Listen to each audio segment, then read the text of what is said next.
La plongée est une immersion dans la matière des archives audiovisuelles qui veut accompagner le corpus cours sur film regarde avec des gestes d'atelier de création pratique. Nous l'avons conçu avec une auteure, Nara Fontinielli, chercheuse indépendante et programmatrice dont le travail se partage entre la France, le Brésil et les États-Unis. Elle est constituée, cette ressource, de deux parties, comme vous voyez dans le sommaire. Une partie plus générale et théorique, en introduction, et à partir de la page 12, on rentre dans la question et dans la matière des fiches pédagogiques, des modules d'atelier.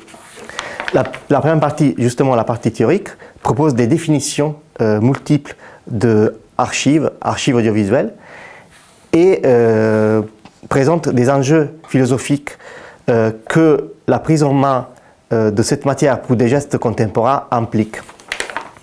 Aussi, cette première partie générale et introductive présente un corpus filmique de cas d'auteurs, cinéastes, artistes qui se sont appropriés de l'archive dans leur démarche artistique.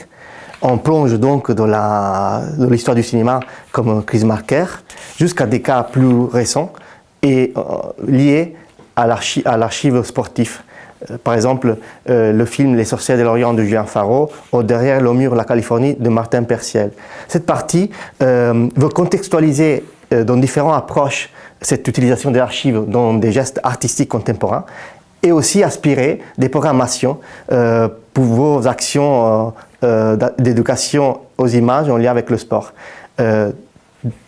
L'idée est toujours pouvoir proposer des films, la programmation d'un film, des œuvres, avec et à côté, en complément d'ateliers pratiques. Vous pouvez bien évidemment vous approprier de cette ressource comme mieux vous le souhaitez et vous passer totalement de cette première partie générale et théorique et aller directement au cœur du sujet, les ateliers pratiques, qui commencent, comme vous voyez, à page 12.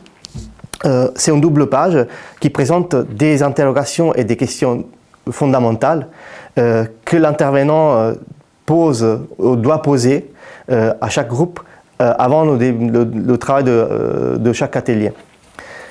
C'est surtout question de qui produit les images, quel pouvoir ces images racontent, quel est leur but original, où elles sont conservées, quelle est leur matérialité.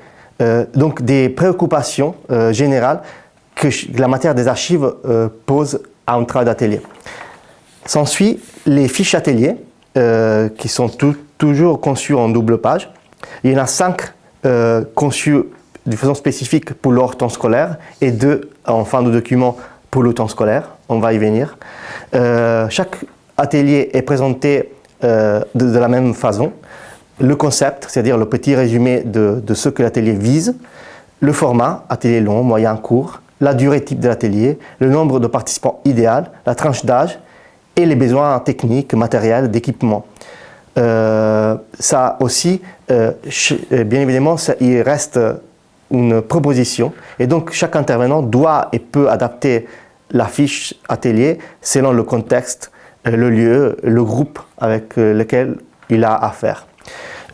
Souvent, les fiches atelier proposent aussi des ouvertures et des comparaisons avec d'autres objets cinématographiques, visuels, philosophiques qui permettent de poser la démarche méthodologique de l'atelier.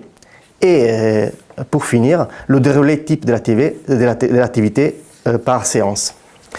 Il y a des propositions d'ateliers qui permettent de plonger directement et de s'immerger dans la matière de l'image d'archive, comme justement l'atelier A, plonger dans la matière, ou l'atelier B, reprise de gestes, collection, qui propose un montage, remontage des images d'archives, mais aussi des propositions critique, on va dire, de l'appropriation critique de l'image d'archives, comme l'atelier C, le réemploi avec un regard féministe des images d'archives, le détournement ou la lettre filmée.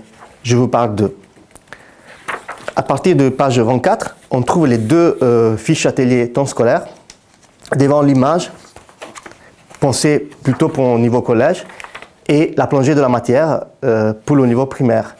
La particularité des ateliers temps scolaire est leur durée, c'est-à-dire que ces 2 fiches ateliers sont pensées pour pouvoir être menées dans une classe, dans le temps de la vie d'une classe, donc en une seule séance et pour une durée entre 1h30 et 3h maximum, avec aussi des matériels, besoin de matériel qu'un établissement scolaire a facilement à disposition.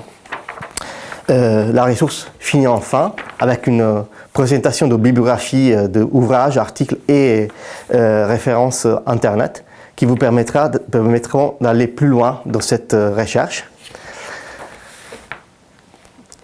N'hésitez pas donc à nous faire savoir si cette ressource vous était utile, comment vous avez utilisé les images d'archives et quelles pratiques vous avez de la matière d'archives dans des ateliers d'éducation aux images. Amusez-vous!